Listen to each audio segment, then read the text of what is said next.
திருஞான சம்பந்தமூர்த்தி நாயனார் அருளிச் செய்த 3ஆம் திருமுறை பண் காந்தார பஞ்சமம், ராகம் கேதார கவுளை, ஈரடிமேல் வைப்பு.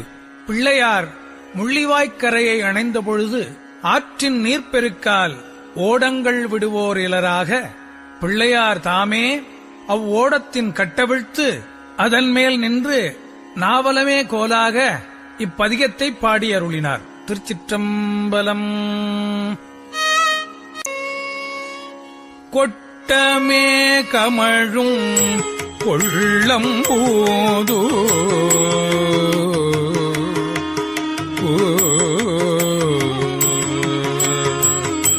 கொட்டமே கமழும் கொள்ளம் பூதூர் நட்டம் ஆடிய நம்பனை உள்க கொட்டமே கமழும்